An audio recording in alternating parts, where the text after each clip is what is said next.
Yeah, we're now broadcasting. All right, thanks, Kevin. Okay, wanted to welcome everyone. I am lucky enough to be out of town, and I am sorry for those of you who still don't have power or internet. Thank you very much if you're able to get on somehow and listen. And please be assured that this meeting is recorded and will be posted on our website. So I now call to order the Wilton Board of Education special meeting, and all our board members are present. Has everyone had a chance to review the agenda? Yes. Yes. Is there a motion to agenda? So moved. All right, thanks, Gretchen. And I didn't hear the second. I'll second. Okay, thanks, Glenn. All right, all in favor? Aye. Aye. Any opposed? Okay, the agenda is approved.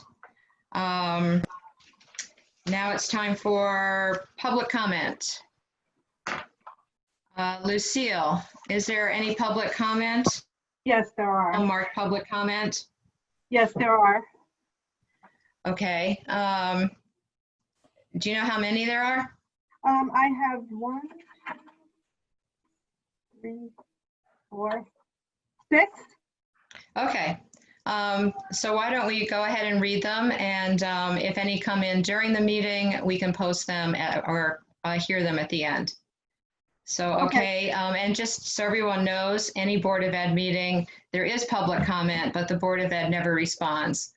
We listen, and there's follow-up on an individual basis if that's necessary. Okay, so go ahead, Lucille.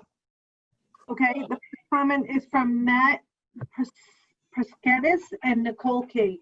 Nicole Key and I, as town residents and parents of incoming 5th grader Charlton Preskedis, wanted to voice our support for a consistently supported at-home learning option paralleling the in-school curriculum for those who choose to take that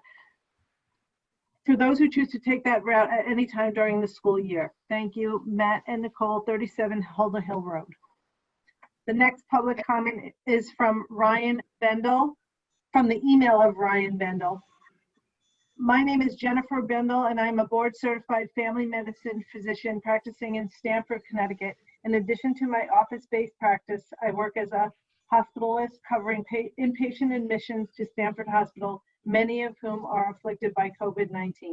I order confirmatory and antibody-based COVID testing and participate in the CT Department of Health online reporting. I serve as a preceptor to Columbia School of Medicine students and hold a faculty appointment at the Netter School of Medicine in Hamden. I am also a mom of 4, 3 of whom will be attending public school this fall. After reading the proposals for reentry guidelines, I question the school board's intention for pursuing this hybrid model of kids going to school for only 2 days per week. While it is important to consider community spread and encourage social distancing, hand washing, we know that kids, especially elementary students, simply don't get seriously ill from COVID-19. Both the American Academy of Pediatrics and the CDC encourage in-person school as long as there is low incidence in the community. This is not an opinion, but an Academy recommendation, similar to vaccine and car seat guidelines. The only reason to limit school in Wilton at this point would be to confer some herd immunity and protect elderly immune compromised, not to protect the students because this virus does not cause any severe illness in kids. I am concerned that the board is not considering how losing so many months of school will negatively impact students from not only an educational standpoint, but from an equally important social and emotional one.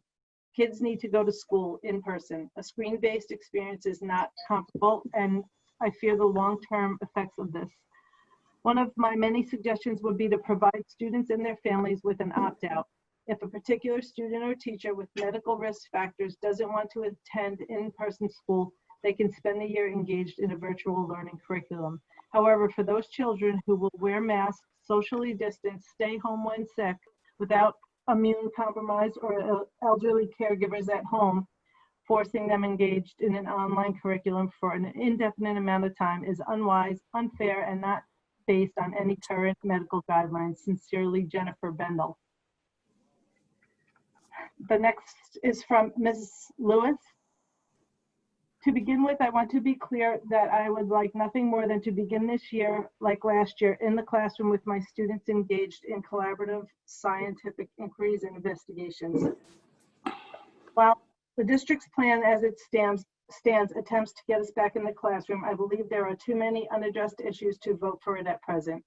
Specifically, it is too high level and lacking in detail in both implementation and cost, and doesn't address negative outcomes that we have already begun to see around the country. In regard to the lack of detail of the current reopening plan, the plan that was presented on July 30th, as of 10 a.m. on July 10th, more detailed plans have not been released for public viewing. Only barely begin to identify the myriad of details of how classroom teaching could be implemented in either option scenario involving any in-person instruction. Without having significantly more details of the plan laid out and clarified beyond the generalizations currently made, we cannot begin to understand the risk-reward comparison that the BOE is tasked with making. In regard to the cost to the district in order to implement an effective hybrid approach to learning will be monumental without any chance, in my opinion, of coming close to the standard of education that we pride ourselves in upholding. These costs include both personnel needs mentioned last week, as well as technology needs to teach simultaneous remote and in-person lessons. Neither of these needs has been addressed in detail, and I believe the current proposal lacks both a large amount of physical hardware and an allotment of sufficient training of staff and students to utilize the technology. Also not detailed in the plan is the additional time needed after adequately retrofitting individual classrooms to test the new systems for inevitable issues that will require workarounds prior to implementing lessons to the students. I can only speak for every classroom at WHS, all of which have a different set of needs and obstacles given the non-uniform layout of items such as smartboards, computer docking, microphones, extra monitors, etc. In regard to social emotional needs, the discussion around the mental well-being of students and teachers in any in-person scenario has not been addressed.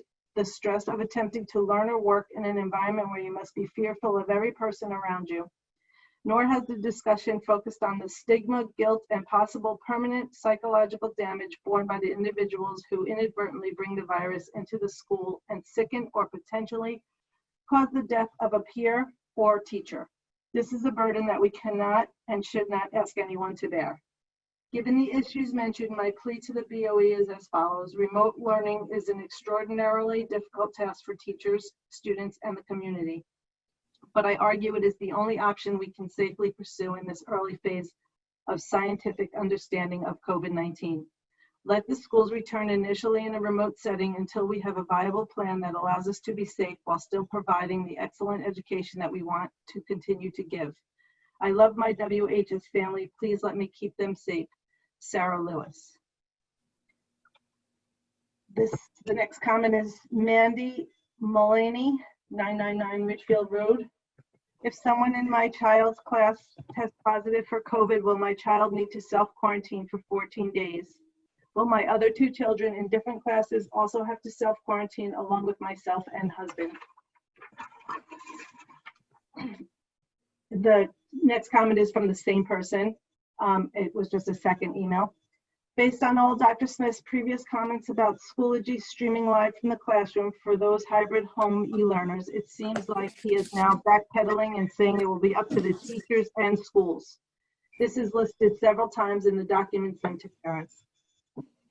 So if my child gets a teacher who is not comfortable with being on camera, will they be receiving busy work or pre-recorded lessons with no direct instructions for 3 days a week while at home?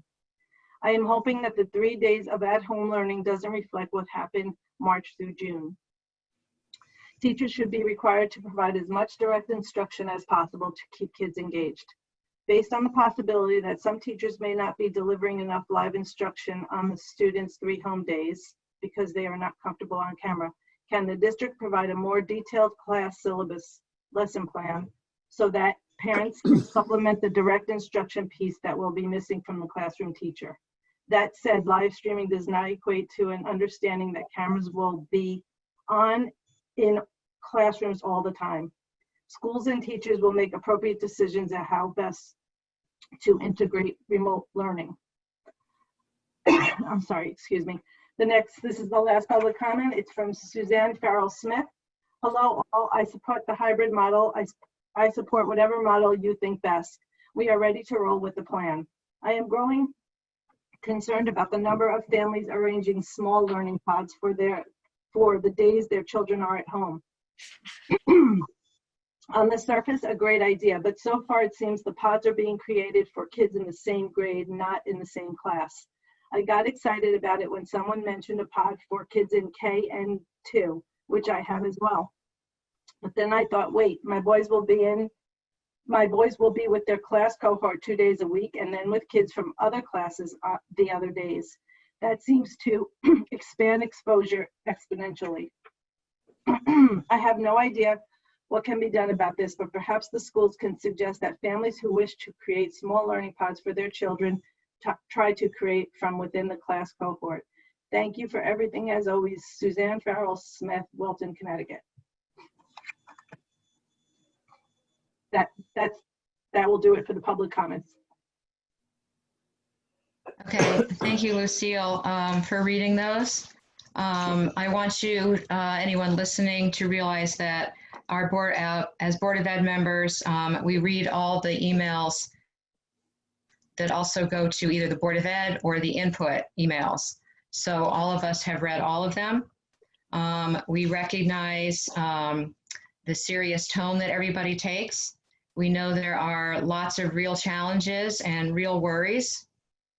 But as a Board of Ed, it's our responsibility to move forward.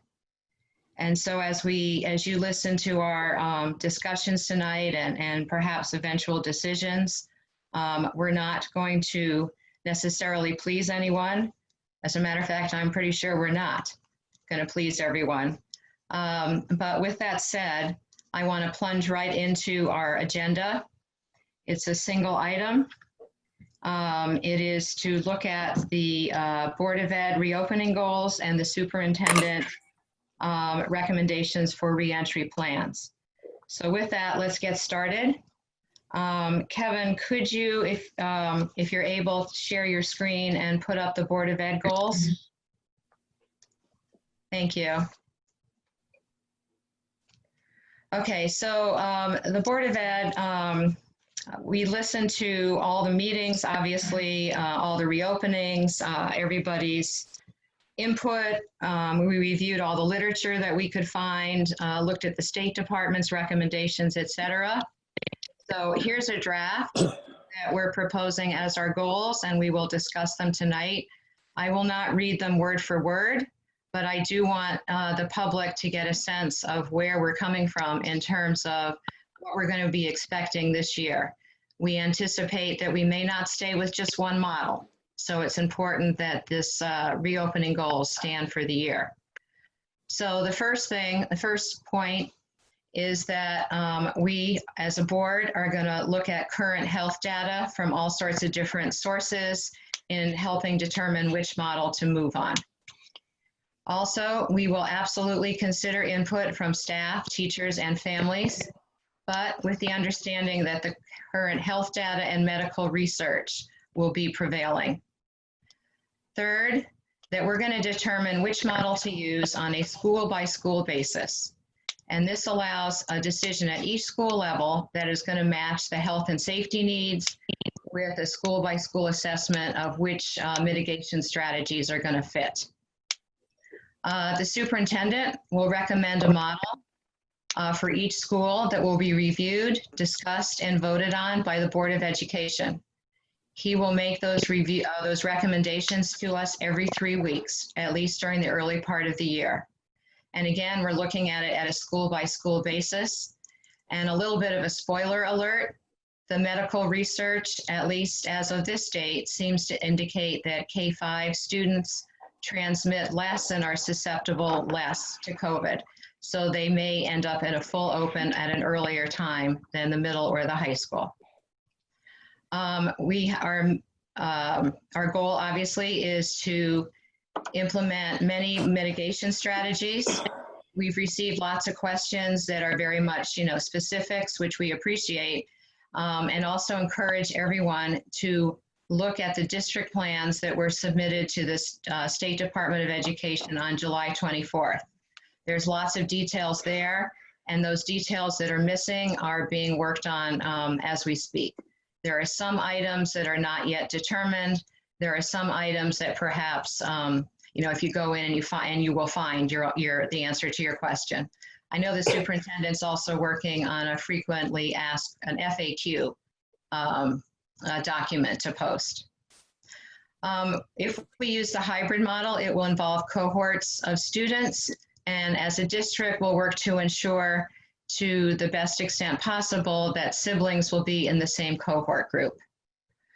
And this part I am going to read out loud because this is where the will of all of us has to sort of focus on the kids. And I know it does, but this is a reminder. So I'm just going to read this to you. The COVID pandemic has necessitated development of new and as yet untested models for school reopening. The success of this year's new models, all of them, rests on the commitment, the skills, and the attitudes of the teachers, the staff, and the families. Thoughtful and careful planning has brought us to this point. Moving forward requires willingness to innovate and take instructional risks together, flexibility to adapt in a very fluid environment, shared responsibility, and support for one another. Moving forward absolutely requires sacrifice of some of our old former habits and practices. But the board urges that we resolve to build for the time ahead, remembering that our students get one chance at each. The next point that we're making as boards is our goal is that the curriculum standards are going to remain in effect. There are a couple of points to make. One is that when students do return, there will be some re-entry units in order to help with the transition from last spring, and students will be assessed to figure out where they stand and how much intervention they may need. We also recognize that students have been challenged during this pandemic, and certainly last year, and they will be this year, because they will be learning perhaps in multiple settings. So it's more important that they tend to their social emotional needs. We have excellent staff and support teams at each building.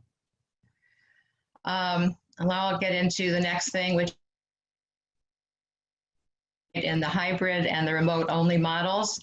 And it may be for some students, even during the in-person learning, they may have to be at home for some reason or another. So what we're trying to do is teachers and staff make sure that they're provided with the tools and the training, and that families understand their role is to support their children by helping them gain access to the tools and helping them stay focused online, and at the same time understand that there are very important classroom boundaries, and that families, parents do not insert themselves or intrude into the classroom.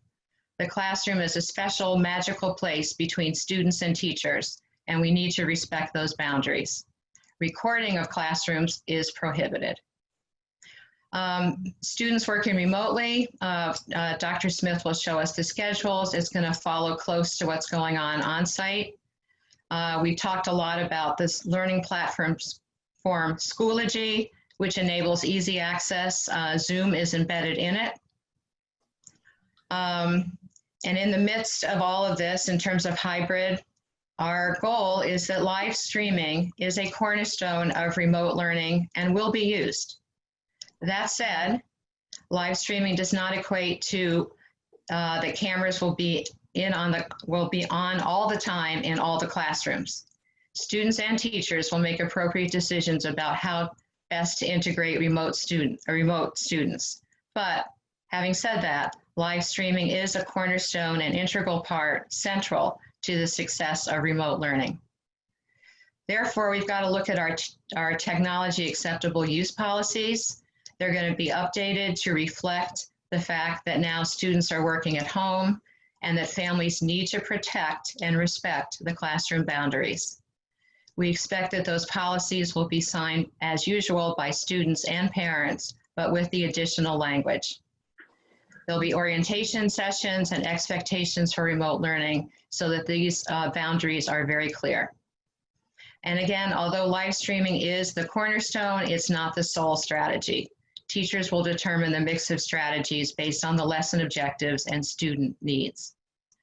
So as a Board of Ed, we're promising that we will provide oversight and monitoring as to how the implementation is going. We'll be discussing and voting on the reopening models every 3 weeks, at least at the beginning of the year. We will approve the resources to implement these plans to the greatest extent possible without going crazy. For instance, we are not putting bus monitors on every bus. It costs $1 million, and that has no benefit that's worth $1 million. But to the greatest extent possible and reasonable, we absolutely understand that some of our resources are critical, and we will do our best to get those. We also want to ensure that there's adequate planning and training time for teachers. This is critical. Many of you are well aware that the superintendent has recommended front-loading the beginning of the year so that there is more planning and training time for that purpose. We will adopt policies as needed to support the 3 models. I can think, for example, that we will at least need policies around mask wearing. We will support the faculty members in their use of live streaming and other innovative and new strategies that they have not used that much before. And in the hopefully this is only hypothetical event that students or families violate technology acceptable use agreements, we will be supporting the faculty members in those, I hope, rare and non-existent situations. Obviously, we will communicate on a regular basis with families and staff. We will keep seeking your input, and we're ensuring as much transparency during our board meetings and discussions as possible. We thank everybody for your patience with this platform, especially during a power outage. But judging by the numbers of 500, 600 participants tonight, you all have made wonderful effort to be part of this. So I thank you for listening, and I'm sorry to the board members because they have seen this document quite a bit. But I wanted to make sure that we went out and said these are the sort of the umbrella principles that we're going to be operating by this year. So having said that, I'm going to ask board members if they have any comments or questions before I will ask for a motion to approve. Deb, if I may, it's Ruth. Hope you can hear me. Yes. I just want to say that I support the document in its entirety. And given the unprecedented and uncharted, times that we find ourselves in, I just want to make clear and that these are expectations, that they're not aspirational in the sense of looking to possibly achieve these as goals. So as a clarifying point, I thought it might be helpful for people as they approach the document to perhaps change the title from goals to expectations. And that, within the expectations, we will certainly be creative and flexible, but that this is, these are pivotal starting points. Okay, thank you. Other comments, either building on Ruth or other comments that any board member wants to make? Okay. Is there support? I do have to ask, is there support for Ruth's word change, or are we, just, what's your thought about that? Should we change goals to expectations or leave it as is? Yeah, I don't think it matters really. Goals, expectations. Okay. We know what we're going to do. That's what we're going, and we've spelled out very clearly what our objectives are and what our desires are. So either way, goals, expectations, I can go either way. Okay.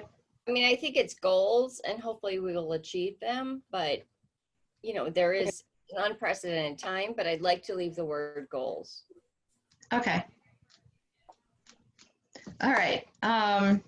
So let's leave the word goals, and but Ruth's point is well taken, that some of those practices and those wording there is they really are the Board of Ed's expectations that we hope will come to fruition, and with our talented staff and our families, I think with the right attitudes that it's all possible. And I don't mean to sound like Pollyanna, even though I do. So anyway, is there a motion to approve the Board of Ed reopening goals? So moved. Thanks, Glenn. Is there a second? Second. Thanks, Gretchen. All in favor, say Aye. aye. Aye. Aye. Any Aye. opposite, any opposed? All right, motion carries. Thank you very much. Okay, Kevin, that leads us to part B, which is talking about your recommendations for the first 3 weeks of reentry to school and what your recommendations are. I do want to, just because I'm cognizant of how many people are on tonight, I do want to say that tonight's conversation, I think someone tried to perhaps say it earlier, it may be a little broad tonight, but the follow-up is that each school is hosting parent forums, and that will get into the very detailed specifics, et cetera, that reflect each building. So tonight, Kevin will give us a great overview and a taste of what it will look like. But very, specific to those school questions will be addressed in the forums. All right, Kevin, I'm sorry I've taken up too much of your airtime. Not at all. Thank you so much. I appreciate it. And I really am pleased to see so many people logging in to watch this meeting tonight.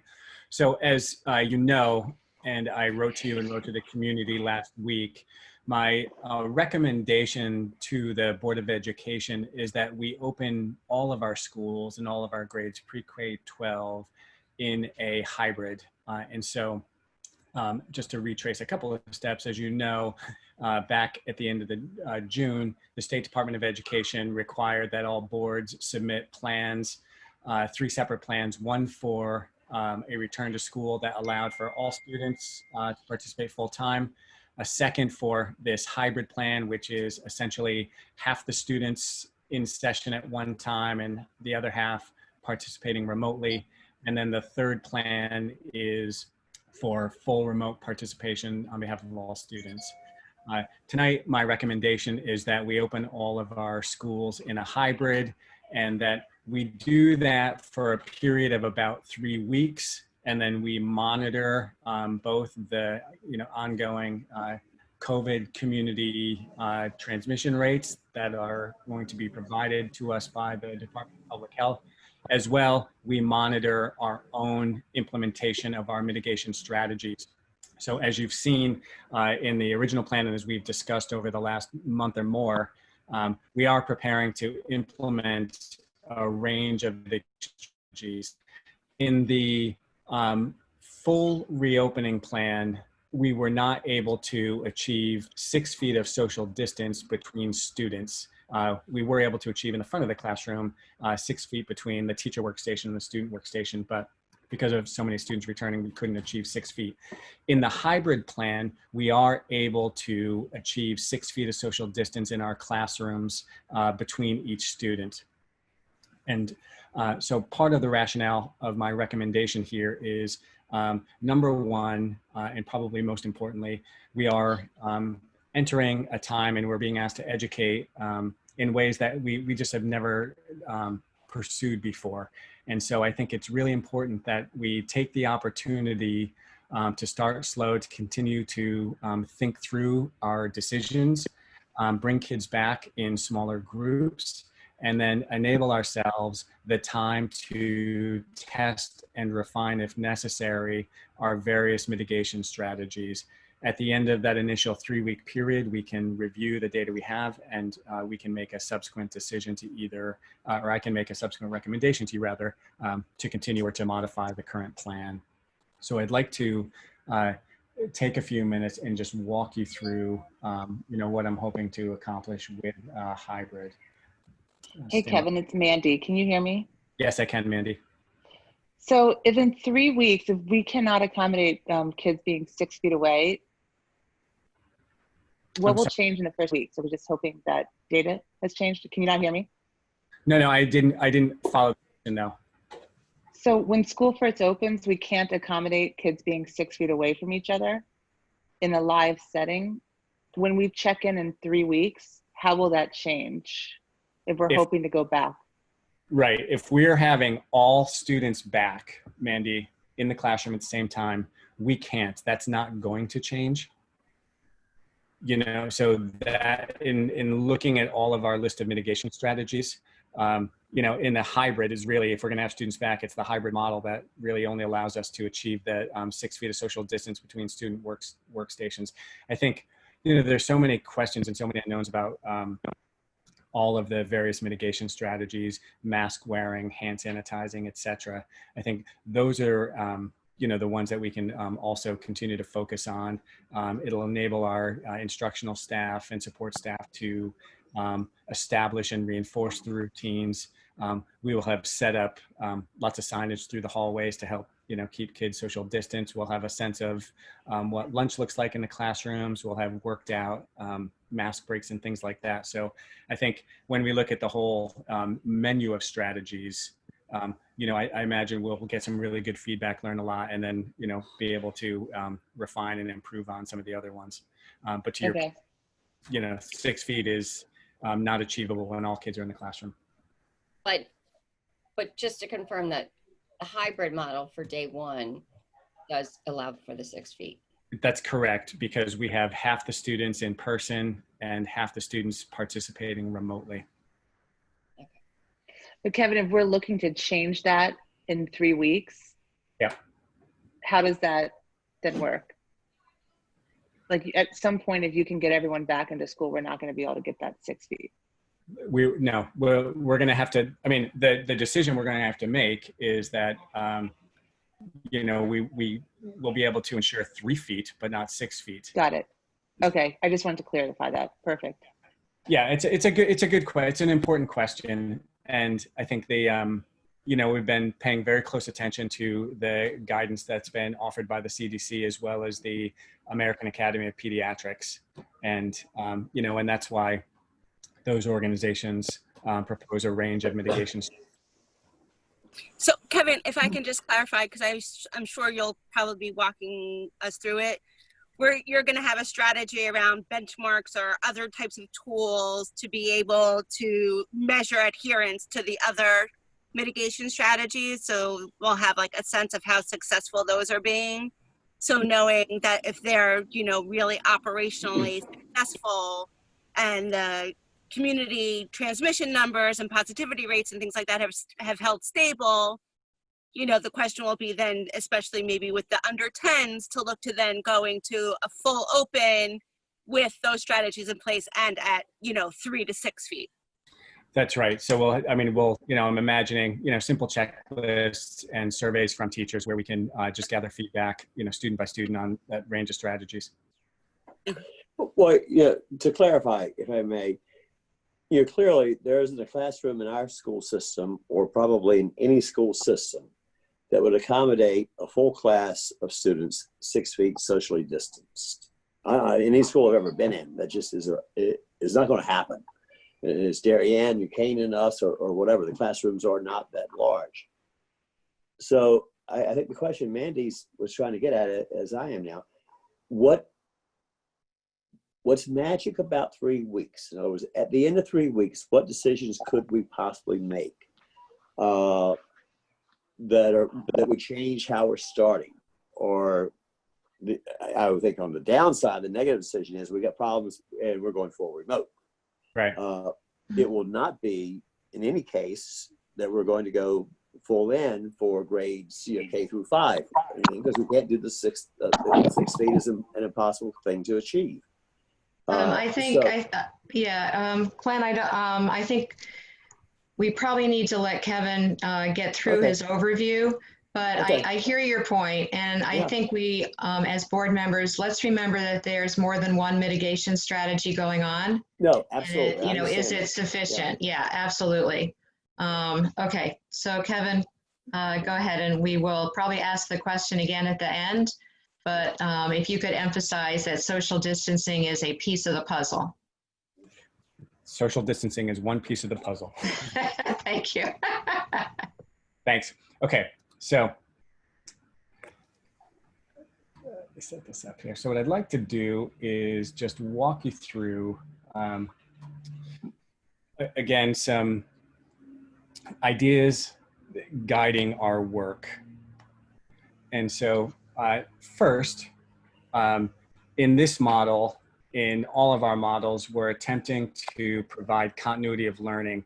And so as we've been planning, we are thinking very hard about the movement of students from, you know, students who may opt in to full remote initially, and then being back in person, and then students who may be, you know, in person but have to quarantine. And so that's why the instructional strategy we're proposing with Schoology and live streaming is so important, because we think it gives us the most flexibility in supporting those students to move between environments. But in general, our overall goals around continuity of learning are to provide clear, attainable, measured learning objectives, design lessons that are accessible to kids who are on site and kids who are using both low-tech and online resources. We're certainly going to be creating assessments so we can understand where kids are to begin with, but then also in response to instruction to make sure that they're meeting standards. Assignments will be created that enable student choice. Assignments will build opportunities for student practice and their enrichment of skills. And then we'll provide opportunities for student discourse with students on site and students online to deepen the learning. Second guiding principle is, again, not news to anybody. You know, we're continuing to emphasize this building of a community of learners. So we want to build connections both within the classroom, but also across the classroom with those students who are participating remotely. And then we want to build a community of learners that are adept at using the various tools and resources that we provide to them in this highly unusual environment.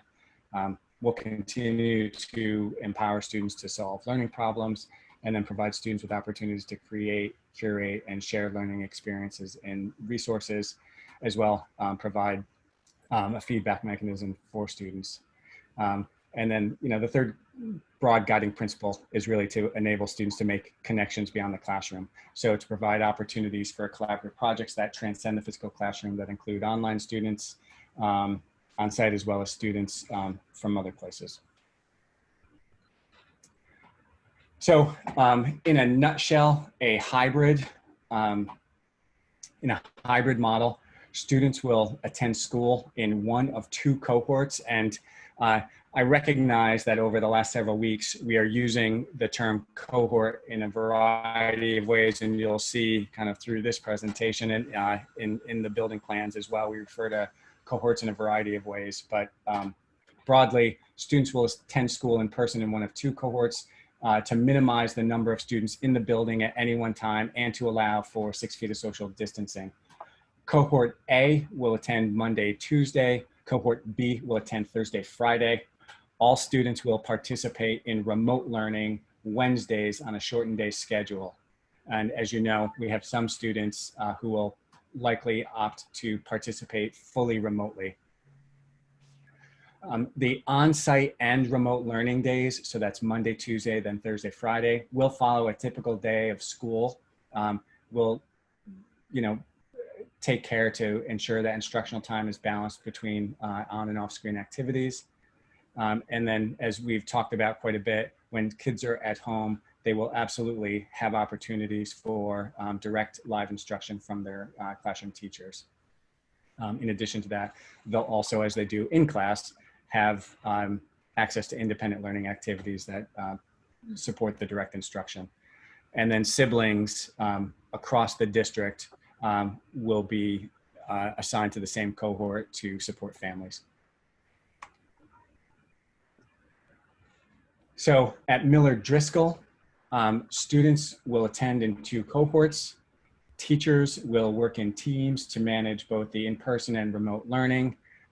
Here, class sizes will remain the same. So one difference between Miller-Driscolle and the other 3 schools is rather than split an individual class, Mrs. Kuhn and her team has proposed that we split a grade level. She's identified a number of classrooms and other larger spaces in the school that will allow an entire class to attend and participate in person while maintaining 6 feet of social distance between the student workstations. Additionally, Mrs. Kuhn has proposed that they reorganize classes by alpha, so that way students are assigned to the same cohort as older siblings in the upper schools. So you can see in this model, Monday and Tuesday, cohort A would participate in person. Wednesday is a remote learning day for both cohorts. And then Thursday, Friday, cohort B would attend in person and cohort A would attend online. So some of the benefits of this proposal include students having the same teacher, whether they're in school or at home. In some cases, if they're fully remote learning, it'll be 2 teachers. Given that we have enough large spaces, we can maintain class size and then foster that community connection across students within a class. And then teachers would be paired to enable the short-term remote learning for students who need to quarantine. So Kevin, so I understand then cohort A could be in fact, well, okay, I'm sorry, go ahead now. Oh, okay. Yeah, so just so you can see the schedule here. This very much mirrors a typical day. So students will arrive, they'll have their morning meeting, and then they'll proceed through reading, a special, math, they'll have recess and lunch, writing, they'll have an additional special, and then they'll wrap the day with phonics and then dismissed. And so whether you are in school or you are participating remotely, that will be your schedule in this model.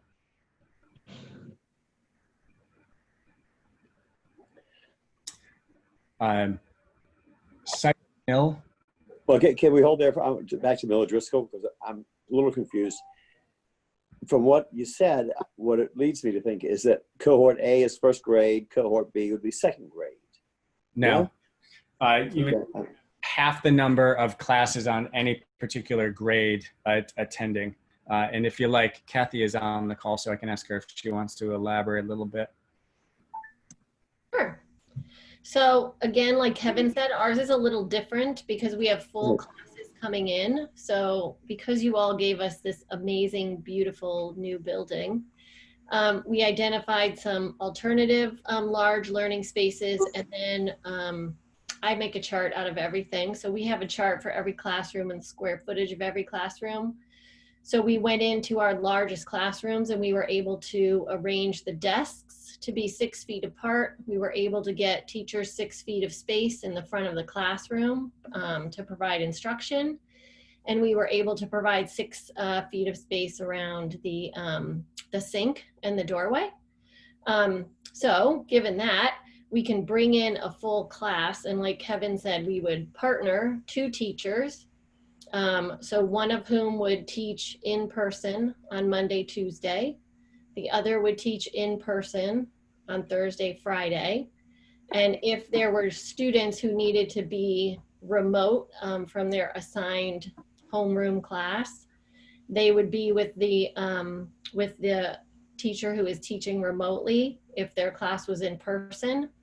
The other thing that we want to do, the biggest part of this plan for our teachers and for our students is, like Janine mentioned, I think about a week and a half ago when you talked about this plan, it would be very, very difficult with our youngest learners for a teacher to provide in-person instruction and then be live streaming with kids who were accessing things remotely.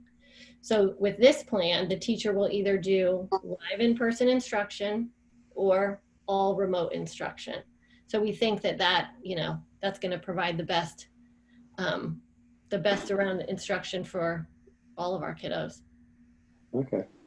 So Kathy, you will can I have question? Mhm. So then on your remote day, you and your class are all remote. So where is your teacher streaming from? We actually, so here's the other thing, my big chart. So thanks for asking, Ruth. We identified large instructional spaces that will be shared between 2 teachers, but then every teacher will also have a remote space, because we want to be sure that if in 3 weeks you decide all the Miller-Driscolle kids can come back in person, that we would also be ready to do that. So every teacher will have an instructional space, and that will be shared, and then they will have a remote space that will be a classroom space with materials and things that they will teach from remotely. Okay. Okay. All right. Make sense? Okay. Great. Okay. So moving on to Cider Mill. So here in a hybrid model, Dr. Falcone has organized teachers into grade level teams. And so students will, approximately 65 students or so, will be assigned to a 3-teacher grade level team.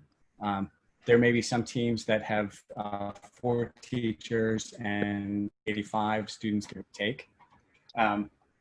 So the teachers will operate in teams. Each student will also be assigned to 1 teacher on the team who will serve as their designated team-based teacher. So on in-person days, the students will be assigned to their in-person teacher. And then on remote days, the students will be split up among the 3 teachers. And then the 3rd teacher for students who are in person will facilitate some of the remote learning. So we'll act as a support to the 2 teachers who are providing live instruction. So no change here. Students will attend school on site 2 times a week. Across the district, we are looking to organize kids by alpha, and we have the split right now as A to about LE and then LI to Z. And then we'll continue to refine that as we work through the sibling list that we have.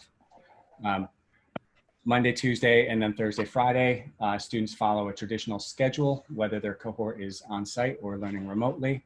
And then Wednesday morning, students in both cohorts will work remotely and follow a typical shortened day schedule. Wednesday afternoons, that will be reserved for teachers to meet in their IET meetings, to plan for instruction, and to engage in professional learning. So just another example provided by Dr. Falcone. Jen, do you want to offer any other comments about your hybrid proposal? No, just we're trying to optimize the team structure that we've spent a lot of time building over the last few years to really reach both the on-site and the remote learners without needing additional staff. So the structure really allows us to do that. It is important to note that with the assignment to a team, the students will also be assigned a, kind of the way middle school, they're assigned a team-based teacher, so that if at any time we can revert back to a plan A, the team-based teacher would become their homeroom teacher. And so that transition would be smooth back and forth between plan A and plan B. It'll also help, if staff go out to provide continuity and consistency for our kids. So we're really excited about the model and think it provides a creative solution. Hey, Jen, it's Mandy. Can you hear me? I sure can. This looks awesome. Thank you. And as putting on my parent hat, will parents be expecting then a assignment to a teacher, or will be parents expecting an assignment to the 3 teachers? So they're going to be expecting an assignment to 3 teachers, but an assignment to an additional assignment to a team-based teacher. Because we want the live Zoom for, say, we want to include the kids at home learning remotely in the on-site learning. We want one Zoom class. So to be able to do that, I need to be able to create a, the way PowerSchool and Schoology are working, it's a little complicated. So we will have one team classroom created, and the 3 teachers will be co-teachers. Got it. If we revert to plan A, we will simply pull those apart and assign them to their own classes again. It's really more of a computer issue, not a teacher. Functional, yeah. It's more. So if I'm a Cider Mill parent, I will get Yes. the 3 teachers and then my team-based teacher. And will I also get a class list so that my student can see who Yep, they're in you'll have school with on the day? You'll have like about, if you're on a team of 3, about 65, but then you'll also have a list of who's in the team base, because we're adjusting our schedule a little bit. We're taking like 5 minutes here and 5 minutes here so that we can have morning meeting and closing circle, so that depending on, there'll be morning meeting or closing circle, depending on how the teachers want to do it. But one will be with the team base and one will be with the whole team, so that we're building community both ways. Got it. Great, thanks, Jen. So at Middlebrook, again, similar, students within a grade level are divided into 2 cohorts. Cohort A is Monday, Tuesday, following the same alpha segregation. Cohort B is Thursday, Friday. Whether in person or at home, students will follow a fairly regular 8-period day. So you can see they start the day with a few minutes in team base and then move right into their learning blocks, whether it's an academic or a stride block. And then they work through their full day. Lauren has built into this calendar 2 10-minute mask breaks on team as part of the daily schedule. So that does eat into some of the instructional time, but as we know, those are going to be very important to take advantage of. Wednesdays, just like for Miller-Driscolle and Cider Mill, are shortened. And so you'll see we have 27-minute classes on those days, but the kids work through their entire day. And then the school day ends at 12:30. Let me stop there just for a second, since we had other questions. It's hard, I can't see anybody, so I don't know if there are questions or not. Are there questions for Middlebrook? Okay, here, we'll move forward. So the high school follows a similar pattern as Middlebrook. Again, students divided into 2 cohorts, Monday, Tuesday, Thursday, Friday by alpha. They will follow their regular block schedule, whether they're in person or they're at home. Wednesdays, the high school referring to as personalized learning days. And so after they work through a number of 45-minute blocks, they'll have advisory and then lunch at home. And then the teachers will be engaging in what Dr. O'Donnell is referring to as personalized learning days. And so the time in this afternoon is being dedicated to provide follow-on support to students, to follow up on parent communications, maybe time for IETs or planning as well, possibly some professional learning. That's that for that. Great, so that's an overview of our hybrid proposal. I'm sorry, wait, Kevin, can I Yeah. ask, did I miss something? We did Cider Mill and we just did the high school. Yeah, Middlebrook in between. In between, okay, I did, okay. So They had something, they had something in there about, you know, moving to a different schedule if they're home for more than 2 days. So I just, yeah. Okay. So so that's the, you know, we were talking about in our couple of previous meetings, per the State Department of Ed, Plan A and B, Plan C. And so I know the nomenclature gets all fuzzy, but Plan A would be the plan where all kids are back, full-time in person. Plan B is what we've just been discussing tonight. And then Plan C is the plan for full remote learning. And so in the Middlebrook plan, Lauren had included a schedule, because the thinking at the middle school was that if we were going to be an extended where we were for many days and participating in full remote learning, block schedule. And so that's what is referenced in that plan. And so I think what we'll do, we'll come back at one of our subsequent meetings and we'll review the details for all of the remote learning plans. Yeah, no, I just wanted to kind of clarify the bifurcation of the two, because it just got a little confusing if they were like integrating or working together in some way. So I just, thank you. Great. So, as I started with, and as Debbie had also made mention and is written in your document, we are, we're treading on new territory here. And there is, while I think we have many good assumptions and many very, very good and thoughtful plans in place, we are going to be learning from the first minute that students and teachers arrive. And so we're expecting to refine. And so I think coming back to this idea of a hybrid for all, for at least the first 3 weeks to start, as we assess our and mitigation strategies, continue to watch the transmission rates locally and across the state, I think we'll be well positioned to make follow-on recommendations as we move more deeply into September. Can I ask just one more question?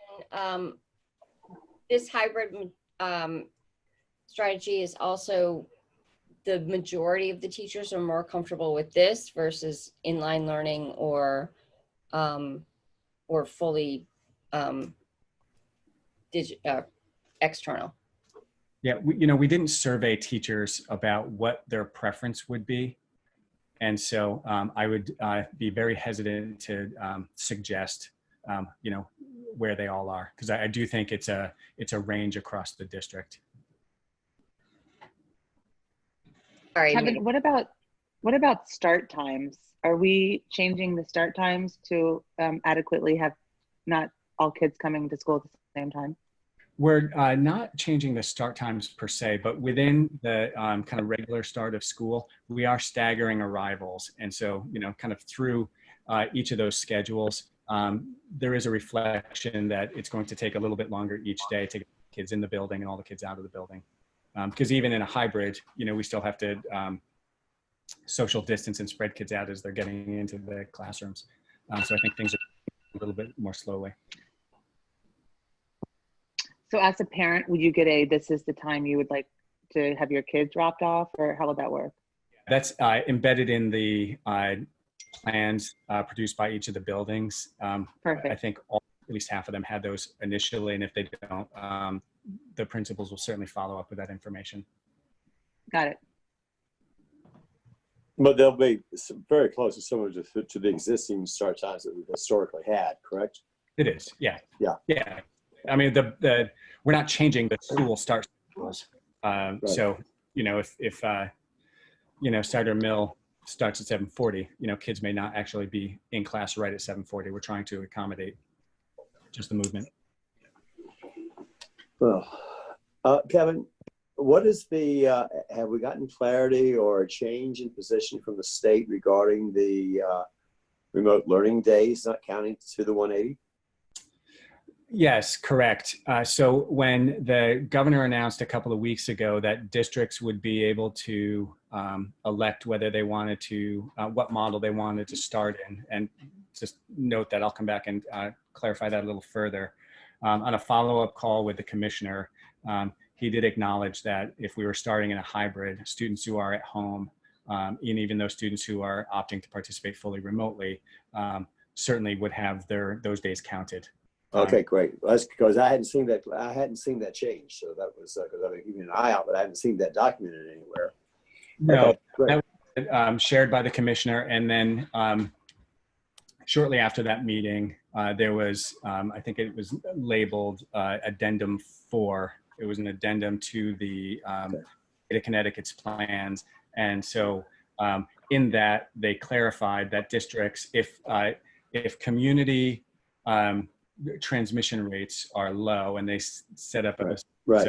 offs, then could opt for some in-person, whether it was full in-person or part in-person. Right. Yeah, that I saw. Yeah. Right. They also, in that addendum, made a point to note that if a district elected to start fully remotely, even though the community transmission rates were in that low to moderate range, they would that district would have to apply for a waiver. And apparently there is a panel that is being formed or has been formed that contains representatives from the State Department of Education, State Board of Education, as well, the State Department of Health. And that panel would have to approve a district's plan to open fully remotely. All right, but if we're doing a hybrid plan, even though our existing rates are in the low level, we're going to be okay. We're fine. Okay, good. All right, thanks. I've got a few questions. First one being, on our first 3 half days where our entire grade goes in, are we just splitting them up? Each class has half of it in one class and the other half goes to another class just for that day? Or how are you figuring that out? Yeah, so we've been talking about that because obviously if we are proposing a hybrid, then we need to adjust. And so right now what the proposal from the administrators is to have cohort A come on Wednesday for a shortened day, and then cohort B would come on Friday for a shortened day. Okay. One of my other questions is, have we ever given any thought to some of our teachers who would be willing to be in a building with a full class? Would we ever consider that? I'm sorry, Jen, I didn't hear the question. Would you mind just repeating it? Sure. Have we ever considered teachers that would be willing to be in a class full time and have an entire class with them? Would that ever be a possibility? So just so I understand, if a teacher, an individual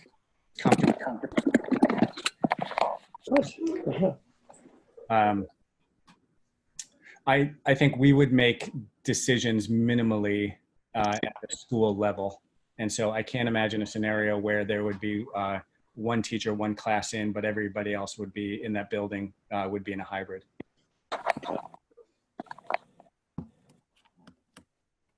I guess I'm asking the question mainly because there have been a number of emails or personal comments and personal emails or whatnot about how difficult a hybrid model is for working parents, for children who don't learn well when they're at home.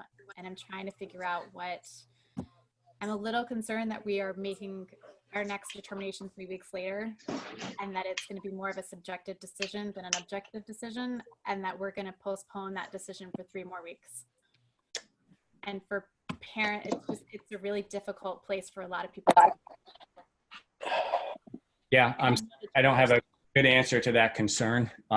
We've spent a lot of time certainly hearing all the feedback that you've received as well, and thinking through how to manage the incredible number of logistics and concerns, and they run the gamut. And so I think the commitment that I would make to you tonight is we try to be as data-based as possible in our decisions. I'll speak only for myself here. I think it's prudent that we start in a hybrid simply because it is brand new, and for many, a lot of fear and uncertainty. And I think once we are able to get school open and up and running, we'll learn some things. And my hope is it'll go brilliantly, and a lot of that fear and trepidation, may subside. But I think, we have to commit to just gathering feedback from our families and our students and our teachers, and of it. Well, and our board goals, we did say that the medical and research evidence, would take precedence. And it will. I think that starting at a hybrid, if you remember how we all do, how the state opened up, they kind of did it in phases.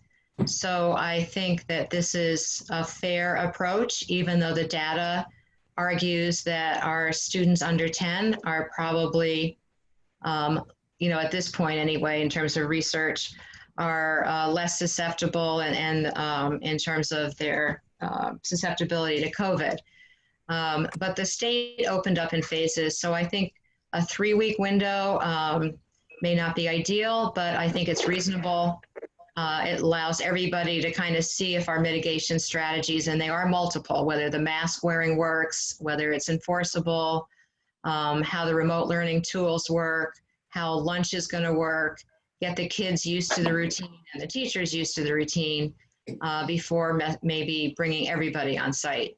So that's my hope, and I'll stick to our goals that we would absolutely like a full open, but we got to be ready to do it. And I think to start the school year, because it is so new, that it doesn't hurt to phase that piece in, keeping an eye on the data and coming back in 3 weeks.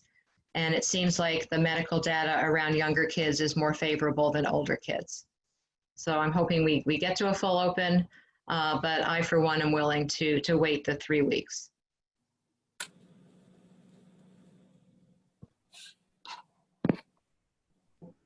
Any other comments or questions? Sorry, Debbie, I missed the end of your thing because I lost my internet. Oh, well, it wasn't anything brilliant, that's for sure. Yes, it was. No. Totally It was just reiterating the point that phasing in with an eye on the data, and knowing, at least at this point in time, that the students, younger students, their data tends to be more favorable. So hopefully we can move to a full open, but I'm willing to start for the 3 weeks. I think it's reasonable. Okay, and I guess I'm willing to start those 3 weeks, but at the end of our 3 weeks, if we're truly going by data and our data is not supporting, I feel like right now we're starting in a hybrid with some of our schools out of fear, as opposed to looking at data and trying, and I get that wanting to ease in, because introducing this many kids into the school system, I get all the possibilities of trying to see how it works out. But I guess at the end of 3 weeks, if all of our numbers look good, then I certainly would be pushing to have a full open, not a fear-based, let's stay at a hybrid. Okay, yes, absolutely. I mean, I personally would agree with that. I'm just going to push back a little. I don't think we're starting fear-based at this point. I think we're doing the, let's try it. There's a lot to learn. Just about routines and protocols and dropping off and picking up and going to lunch and going outside and getting the security and doing the cleaning and all of that. So again, I'm willing to give it the 3 weeks to get used to it. I personally don't, I'm not doing it out of fear, but I certainly hear that. I mean, I get that, but I think we're just being cautious and letting people get used to it. And I have many concerns about what I'm hearing too. Jen, I have, everybody has their own opinions and feelings about things, but it is not based just on fear. It's the reality of moving almost 1,000 children, little children who are not used to not touching each other, not doing any, not being close to each other. So I think that the reality is this is not something any of us have had to deal with. And I do not think that we're doing this just out of fear. It's a common sense approach to what we're having to navigate as teachers, as educators, and trying to open up a building right now. So, which is why I would support it, because I feel like you guys are using it as an ease-in, and that's okay. I just want to make sure that at the end of the day, this is like, I've been asking, like, we've talked to our teachers and we asked who's coming back and who's not coming back, but I haven't seen clear numbers yet either about how many are coming back and how many are not coming back. Or I know you guys said you didn't really ask about who would come back. Did you not ask who would come back full time or who would only come back part time if we did a hybrid? Like, what was the survey that went out? Maria can speak to that. Yes, so the survey that went out, the most recent survey that went out asked teachers whether they would come back fully, if we just fully opened, or whether they would come back in a hybrid. And the reason that we didn't ask for the third option is that that's actually not an option that's available to us right now, as the superintendent mentioned earlier, without some sort of special dispensation from the state. So we didn't ask about that because the transmission rates remain low, and that's not an option that we're able to pursue at this point. So we presented the two other options, which are full opening or hybrid. And at this point, we had 17 teachers respond to that question about, well, we had 17 teachers respond that they may not return. We had 8 that said neither option would work, and 9 that said they wouldn't return for a full opening, but would return for a hybrid. That open until tomorrow. And so, you know, people have until tomorrow morning to complete it. We extended the window because of the power outage, and we recognize that many people may not have had the opportunity to complete it last week, but we believe that we're close to having the full number of respondents. Maria, do you know how many you have so far? It's the 17. So No, the way that the survey was responded. the way that the survey was sent was that only people who were interested in childcare or planned to not return would be responding to it. It wasn't something that everyone had to respond to. It was only if the survey applied to them, which was if they're interested in childcare or if they planned not to return. Okay. How do we, and were they required to answer? I guess I'm wondering how many people just choose not to respond. Well, you know, it's possible that people choose not to respond, but staff are going to be back next week. So, you know, we've sent numerous communications to people about what their options are, what their rights are. We've sent numerous communications asking people to contact me directly if they have questions or would like to talk about their needs. And some people have reached out to me directly and others have responded to the survey. So yes, you're right. It's possible that people won't respond to the survey, but we have work next week. And so it would surprise me if we just had people that didn't come to work. I mean, we have a very, as you've heard me say a number of times, and as everyone here knows, we have a very professional workforce. We have very committed teachers and paraprofessionals and non-certified staff. We have people that want to come to work and take their jobs very seriously. So I would expect that if anyone was anticipating not returning, they would either contact me or respond to the survey. And Maria, do you have people who have told you that they are not returning? We have people who have, as the board likely knows, we've had several resignations over the past couple of weeks. We had 3 retirements that were announced. And we've had a few people that have reached out to me that are just looking at what their options are. We have one person who requested a leave of absence just in the past week.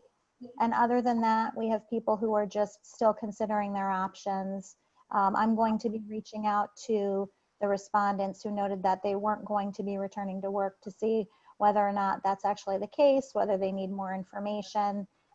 So at this point, we really only have one staff member besides the 3 that resigned that is looking for a leave of absence. I would expect that we may receive some more of those requests this week. But again, staff are going to be back at work next week. And I would be very surprised if people didn't reach out to me prior to that, if there were, you know, serious concerns on their part about not returning. And what's the likelihood of filling these spots before school starts? You know, we're now in the final weeks. Right. Well, I think it depends, you know, on what the positions are. We've posted a number of anticipated openings across subject areas, across the buildings, just to help prepare for the possibility of any resignations or leaves of absence. And so, you know, you look at certain positions that are easier to fill than others. I would say an elementary teaching position typically has more applicants than a high school physics or calculus position. So I would say it depends on what the positions are, but we do have anticipated openings posted that really reflect a wide range of positions across the district, just to help us get ahead of the hiring process if we need to. We're also continuously hiring substitute teachers that could fill in a pinch. And as I mentioned at one of the earlier board meetings, we've also canvassed our staff, our substitutes, our paraprofessionals to see who has certifications in different areas. So we're looking at those things as well if we need them. And Maria, what about, I think you said there were 30 or 50 students, children who might need childcare. Where are we on that? Well, we're close. We're actively pursuing offering childcare for staff members within the district. We've been partnering with Wilton Continuing Education to do that. The next step for us, after noting that we have considerable interest from staff members, was to identify spaces in each of the buildings.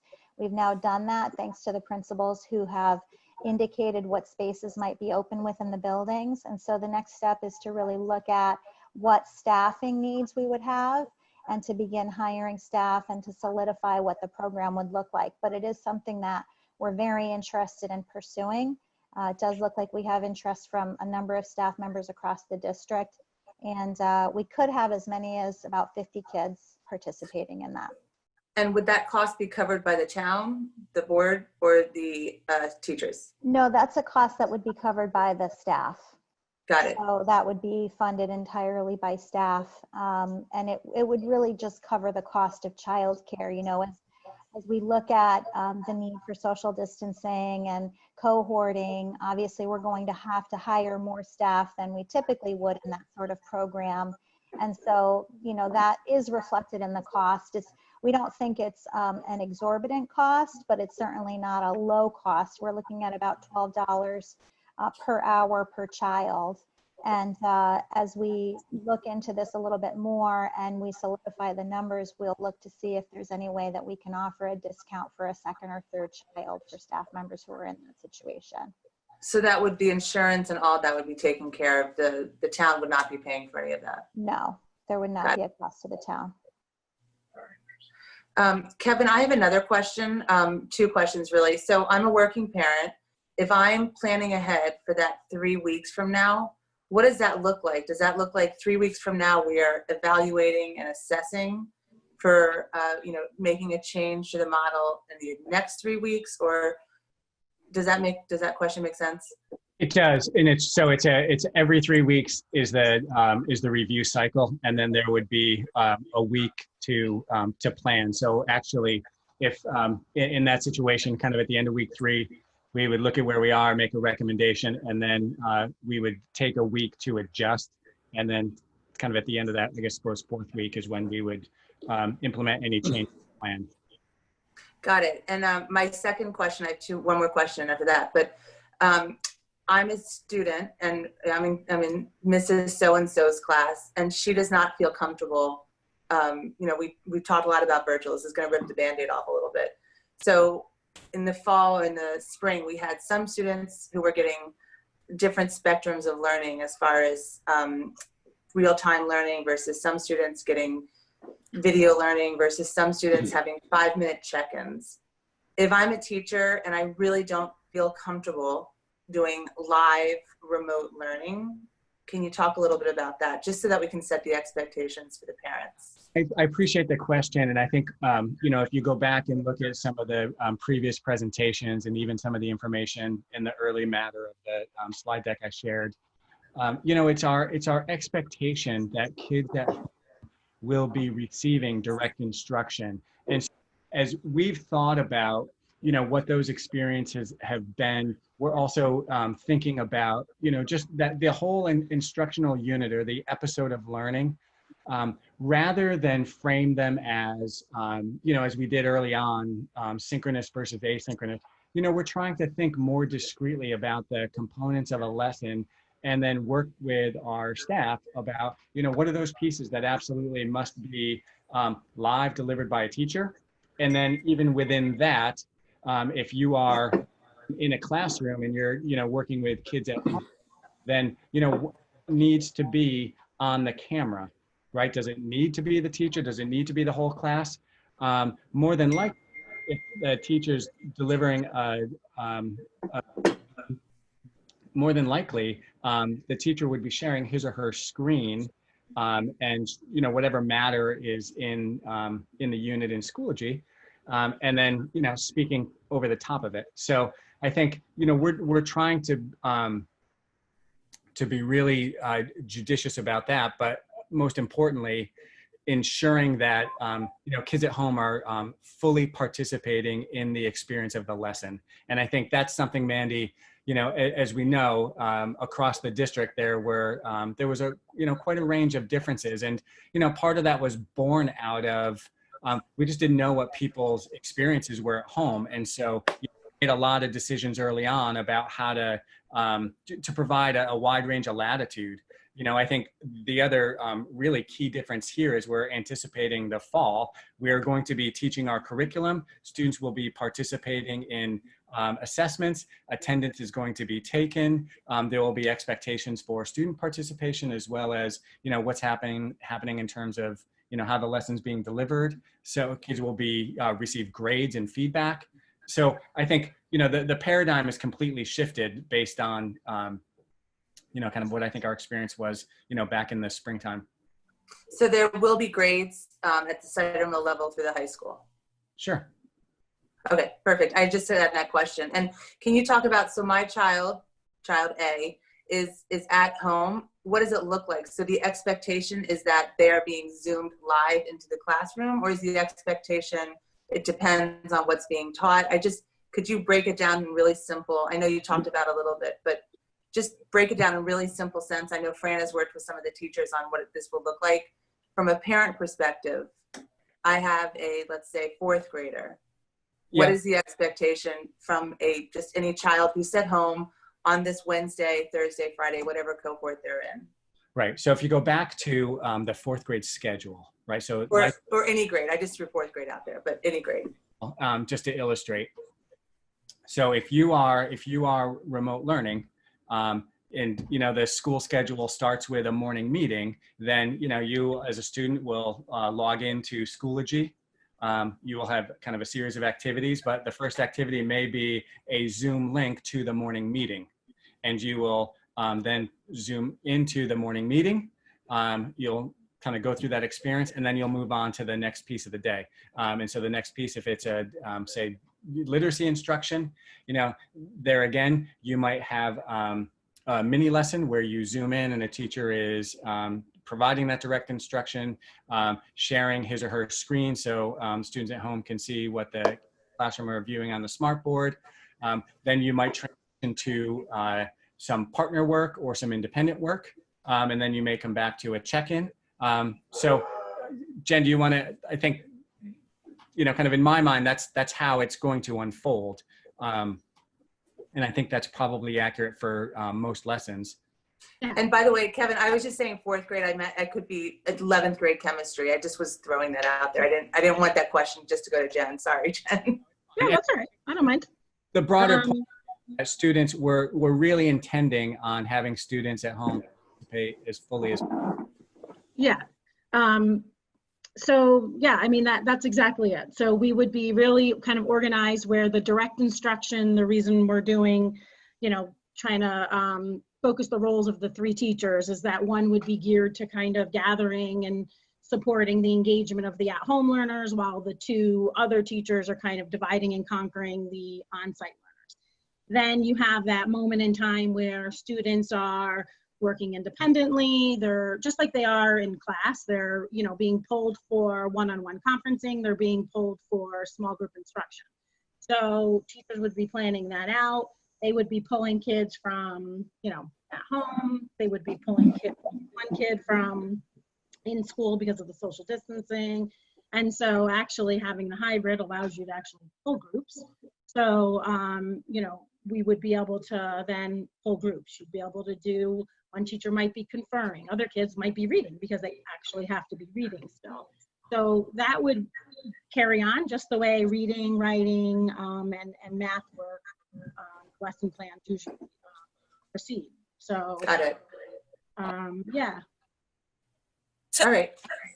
And then the one thing that I think is going to be important is, and Fran keeps reminding me, we always do kind of like, but it comes naturally, is that kind of mid-workshop kind of interruption. And then you kind of a lot of times bring everybody back together again if it feels important. We're going to try to bring everybody back together again a lot more frequently at the end, because it's going to be important to bring that kind of at home and on-site learning community back together again, where maybe it's not as important to do every time, where I do believe in this learning environment, it will be more important. Right. I guess, Mandy, the last point I would offer, and it's a retread from our last meeting. We've engaged a curriculum expert who's been working with schools in places like Hong Kong for the last couple of months, and they're a couple of months ahead of us in terms of the models that they've employed. And so she has some really good, lessons and pitfalls to avoid. And one of the comments she made a couple of weeks ago that really stuck with me as we've been contemplating how best to integrate the kids at home, she said, be careful that you don't fall into the kind of fly on the wall approach where kids are just, you're setting up a camera and kids are just dialing into the classroom and watching what's happening. And, I think the good news for us is we were never conceiving of that, because we really, our primary aim was to engage kids at home in, good learning, with their teachers side by side with the kids that are in person. But it's a really important point that we make. And that's why I think it really forced us to really go back and more deeply consider the various elements within a lesson. And so that way, there are good, meaningful activities that will be, independent as well as guided by the teacher. There will be, partner work and what have you, as well as the, the direct instruction.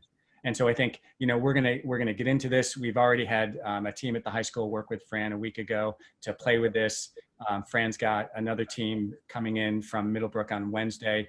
And, again, there's a lot of unknown here. And I just, as many times as I say it, I'll say it again, we really are going to be relying on everybody, and I mean everybody, to be flexible as we get into this model and as we continue to refine.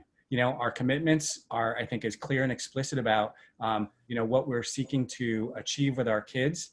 But again, we're asking our teachers to do something that they've never done before and isn't comfortable. And so, we have a lot of learning and growing to do here as we really get into this work. No, I think that's awesome. I just think for everyone listening, the more times we can say that, this spring was a emergent situation. We're trying to plan, we're trying to do this better this year, and we have more time. And I just think that that's important, because I know everyone keeps talking about, I'm going to hire a teacher and have my own cohort because I want to make sure my child is taught, because I'm a working parent and I don't have time to sit with my child. I think it's important that we express our goals. Thanks. Jen, go ahead, Mandy. No, I was just going to say, I wanted to say hi to Brian Fagan and welcome. I didn't mean to catch you off guard, but it's fun to see. Thank you so much for stepping into some big shoes. They are very big shoes indeed. And it's an honor to be part of the Wilton Public School community again. And I'll take that opportunity to just compliment Lauren on the transition that she has provided for me over a very brief number of days, but she is, and she has been relentless in the most positive sense of communicating the material along with my other colleagues who are on for this meeting. So thank you for the welcome. Yeah. Yes, welcome, Brian. Yeah, welcome. Very good. And Brian, no pressure. 4 of the board members have kids at Middlebrook, so no pressure. I wouldn't have it any other way. Along with the superintendent, just in case we. Yes, I didn't want to add that, but yes. Yeah. Jen, did you have comments? I did. Jen, I just had a question from you. We've heard from some Middlebrook teachers about the live streaming and whatnot. How is your staff feeling about our at-home kids zooming in to our in-school kids? At Cider Mill, you mean? Mm-hmm. Yeah. I think the reality is there's a lot of trepidation about live streaming. I think teaching is a very personal, when you're making connections with kids, it's a very personal thing, and it's, you know, it's, you could be yourself, and, you know, it's you form a connection and a relationship and a bond, and, you know, when you know that there's somebody watching and listening, and even if you're not being critical, it's just, it feels different, you know. And no matter how many times I even say when I walk into a room, just carry on, you know, it's just me, you know, it's just, the fact of the matter is it's me, and I'm standing there, and, you know, no matter what smile I have on my face, you know, I'm there. And so it just adds a level of anxiety, you know. And so, you know, it's kind of, that makes all of this very difficult. So it's a challenge. And, you know, I think that, you know, the more that we all are respectful, and I think that Fran and her team, you know, in the district has done a lot of work around, you know, the norms and the protocols around how to respect what it means to be online learning. And I think that if we as a community can follow those guidelines and protocols and be respectful of our teachers, then, you know, I think that it could be a win-win situation, you know. But of course there's things like this. I just hope that, Right. We have wonderful teachers and staff, and I know many of them. We've seen their emails. Certainly are worried and anxious about the live portion. We also, as board members, hear lots from parents who are distrustful that the online learning will simply be, you know, just posting assignments and no interaction and no engagement. So we realize as board members the challenge, and we're putting our faith in both the families who, you know, are skeptical from last spring, and the teachers who are reluctant, because it is a bit of a new world, or quite a bit of a new world. But I think by putting our board goals together, that our curriculum's in place, that the remote learning is not a loss. I'm going to push back on some parents who wrote that in emails. I don't see it that way. I think given the talents and the planning that have gone into it so far, I think remote learning, it will not be the same as the classroom necessarily, but it will not be a loss either. You know, the kids will be engaged and they will be learning. And for our teachers, I think we all empathize with the new vista that they have to engage. But the board understands classroom boundaries, and the better that they can be articulated in the acceptable use policies, and know full well that the board will support our faculty there. And I think, again, for the most part, our parents get it. There may be some who don't, but I think for the most part, they do get it, and they understand privacy and boundaries. And as I said, the classroom is a magical place, and nobody should intrude on interaction between the students and the teachers. That's their world. So that's, you know, we're gonna do our best as a board to support the teachers. And I think we've got the right tools, and we are in so much better shape than many districts who don't have the resources, don't have as talented a faculty, don't have the class sizes to work with, have buildings that are much older. There are just so many, or living in places in the country where kids don't have access to the internet on a good day. And then they might be living in a spot that has, you know, much riskier health data than we in Connecticut do. So I think all in all, given this pandemic, that we are starting from a good place. You know, obviously it's in the middle of a pandemic, I get that, but relatively speaking, Wilton, Connecticut's in a good place to be able to power through this. I'm just going to be really hokey and use a Winston Churchill quote. He says, quote, and I'm going to mangle it for all the history teachers, so I apologize ahead of time. He said during World War II preparations, don't argue about the difficulties. The difficulties will argue for themselves. So we are at the point where we are well aware of them, working hard at them. We've got a lot of talent, a lot of goodwill, and our focus is on the kids. So at this point in time, I would entertain a motion on the superintendent's recommendation. So moved. Second. Second. All right. Okay, thank you, Gretchen. Thank you, Mandy. All in favor of the superintendent's recommended hybrid model K-12 to start the 2020 school year? Say aye. Aye. Aye. Any opposed? Thank you. Motion carried. Thank you, everyone. And congratulations, Dr. Smith, and thank you to your staff for all the thought and care and concern that's gone into this. And all the public our parents who've hung in with this. I know there are lots of challenges ahead, and the detailed questions that you all must be left with are going to be addressed in the parent forums and the FAQ postings that the superintendent and his team will do. And please keep your input and your or emails to the Board of Ed. Please keep them coming. We appreciate that. So thank you. Can I ask a question? Yes, of course, Jen.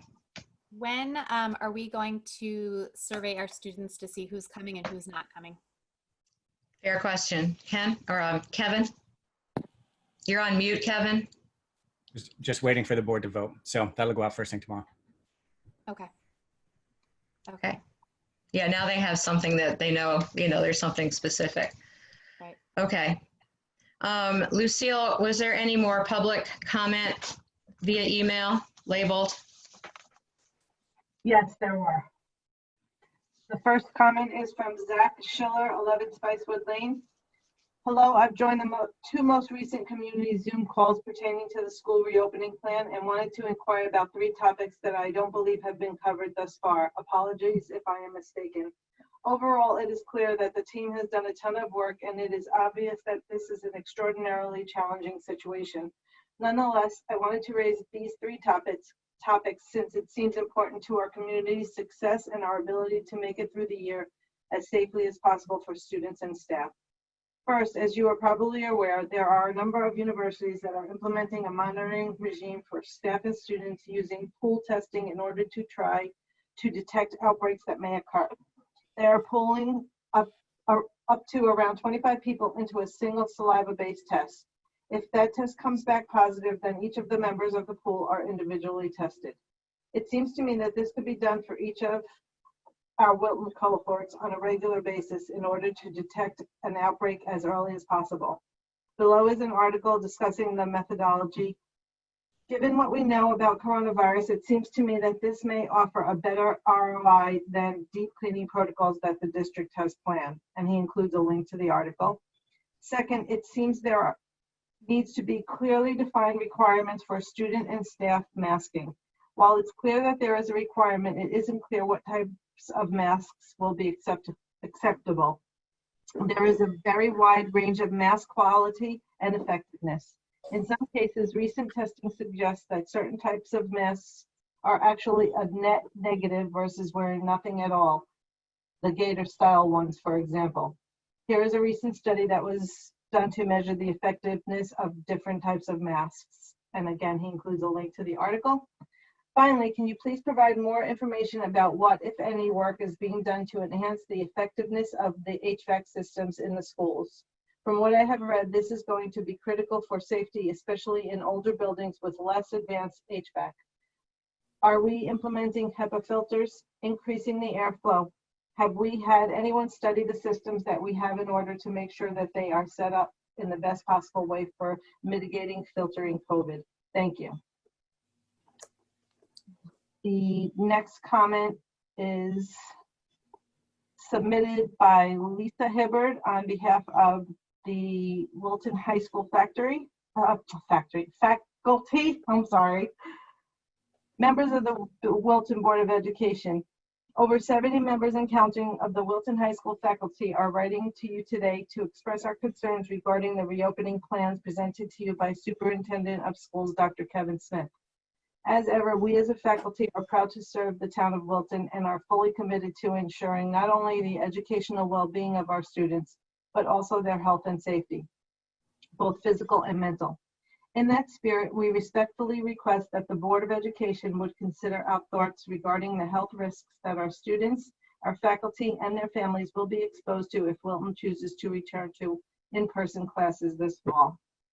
At the Board of Education meeting on July 30th, 2020, Dr. Smith and other members of the district's administration reported to you on the status of Wilton's school reopening plans, which include options that range from a full reopening for 100% in-person instruction, a 2-1-2 hybrid model that blends in-person and remote e-learning, and a 100% remote e-learning plan. The existence of these plans was acknowledged but not fully discussed during a video conference with the Wilton High School faculty and staff held by Dr. Smith earlier in the afternoon of July 30th. That evening, Board of Education Chair Deborah Lowe posed the following question after hearing the details of the 2-1-2 hybrid model. I would be curious as to how much staff discussions were involved in coming to the 2-1-2 model. That would be crucial to me, knowing where staff is coming from. Dr. Smith responded with the following. Various administrators at their building had talked about this, so I'll defer to them. I will say when I was on with 3 of the 4 faculties today, we did discuss this model. It wasn't a conversation about whether they thought this model was preferable to another model, but with respect to this as a hybrid concept. I don't think I heard any objection to this approach, and the theory around it is pretty much what was described in the presentation to the board. While it is true that Dr. Smith did not receive any significant pushback from the faculty and staff of Wilton High School regarding the 2-1-2 hybrid model, it is not because we support the model itself. It is because the model was never discussed in any detail at said meeting for one simple reason. We have grave concerns regarding the implementation of any plan that involves a return to in-person instruction rather than a continuation of fully remote e-learning. And the discussion that afternoon focused on those concerns rather than the specifics of the 2-1-2 hybrid model. Throughout this meeting, numerous participants voiced following concerns regarding threats to the health of WH students, faculty, and their families if Wilton Public Schools were to reopen for in-person instruction this fall. Many members of our school community, including both faculty and students, are at increased risk of illness or death if exposed to COVID-19, or have family members who are themselves in an at-risk situation. When asked if he was truly willing to put our faculty in the position of having to make a choice between their livelihood and the health and safety of themselves and their families at his July 30th meeting with the WHS faculty, Dr. Smith gave the troubling response that he expects some teachers will have to make a tough decision in the coming weeks about their career with Wilton Public Schools. A plan that involves in-person instruction in a full or in a hybrid model with reduced student attendance would not be able to guarantee the adequate maintenance of social distancing guidelines as established by the Centers for Disease Control. The school reopening guidelines issued by the state of Connecticut earlier this summer, amazingly enough, concede the point that social distancing in schools may be difficult or impossible, despite Governor Lamont's and Commissioner Cardona's desire to see schools reopen for in-person learning. Despite the efforts of our outstanding custodial staff, no amount of cleaning and disinfecting will adequately reduce the threat posed by airborne virus particles in our schools. In an article published on July 6, 2020, the New York Times reported that scientific studies indicate the coronavirus can stay aloft for hours in tiny droplets in stagnant air, and that in an open letter to the World Health Organization, more than 200 experts recommended that people should consider minimizing time indoors with people outside of their families. It would be impossible for the district to control whether or not students and their families are exposed to COVID-19 outside of school hours, and there is no mechanism in place for screening students and staff prior to entering school facilities each day, nor any mechanism for providing contact tracing and rapid result testing in the event that suspected cases of COVID-19 compromise the school population. Remote e-learning presents a safe alternative to in-person teaching. Although e-learning is not a perfect alternative to in-person teaching, the faculty and staff of Wilton High School is more than capable of making it work and more than willing to continue the diligent efforts we began under emergency circumstances this past spring to ensure that e-learning continues to be a valuable and rewarding experience for our students. Most importantly, it would help safeguard the health of our students and faculty by ensuring that the educational process continues in a manner that presents the lowest possible risk. Each of the above points was raised by members of the Wilton High School's faculty clearly and unequivocally throughout the meeting held by Dr. Smith on July 30th, prior to his presentation to the Board of Ed. Our group of over 70 members and counting of the Wilton High School faculty in no way supports a plan that would compromise the health of our students, our families, our colleagues, or ourselves.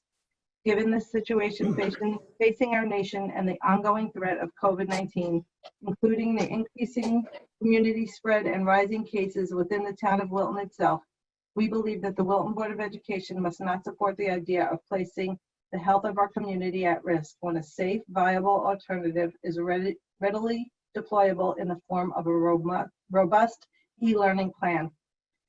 Thank you very much for your time and your thoughtful consideration. Sincerely, concerned members of the faculty of Wilton High School. And there is one more public comment. And the comment is from Ms. Lewis. Dr. Smith mentioned the hybrid model is able to accommodate students to remain 6 feet apart as per CDC guidelines. This was mentioned again on slide 3 of the hybrid overview, that it will allow for 6 feet of social distancing. Passing time was not mentioned in the details of the schedule at WHS. Does that statement include passing times at the high school? If so, please provide details. If 6 feet distance in the plan does not include passing times, will that be addressed prior to allowing students in the school under the hybrid model? And that is it for public comments. Okay, thank you, Lucille. As with all public comment, I'll say it again, the board does not directly engage. Instead, there is appropriate individual follow-up. I will just state again that all these plans are put together with the health and safety of staff and students at the forefront. Okay, we have a meeting scheduled for next week. Kevin, we need to meet a week from now. Okay, I know you're on mute, but I'll take your nodding as yes. Yes. Okay, all right, so let's plan to meet next week at, well, usually 7, but we'll see board members' availability and staff as well. All right, so we have concluded this evening's agenda. So this meeting is adjourned, and I want to thank everyone from the bottom of my heart in terms of all the staff and all the parents that have hung in there and all the teachers. Yes, we're nervous, but I feel we're going to be able to do this. So thank you, everyone, and good night. Thank you. All right, good night, Sarah. Good night. Good night. Thank you. Good night. Good night.